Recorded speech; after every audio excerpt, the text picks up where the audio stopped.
श्री स्वामी समर्थ. मित्रांनो, आपण दासबोधातील 20 अध्याय जाणून घेत आहोत. त्यातील पहिला अध्याय तर आपण जाणून घेतलेलाच आहे.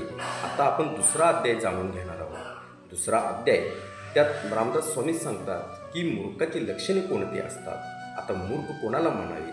मूर्खाचे 2 प्रकार सांगताना रामदास स्वामी म्हणतात की एक असतो पडत मूर्ख आणि दुसरा असतो फक्त मूर्ख. आता मूर्खाची लक्षणे कोणती हे जाणून घेऊयात.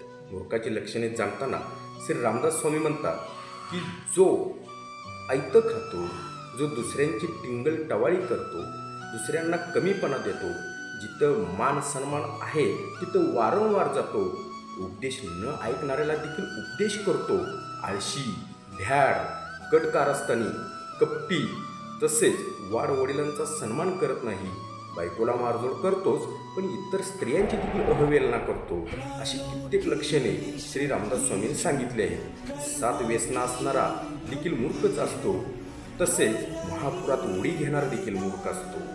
उपदेश न ऐकणाऱ्याला तर उपदेश करतोच, तसेच सांगितलेला उपदेश देखील स्वतः ऐकत नाही, त्याला सुद्धा समर्थ रामदास स्वामी मूर्ख असेच संबोधतात.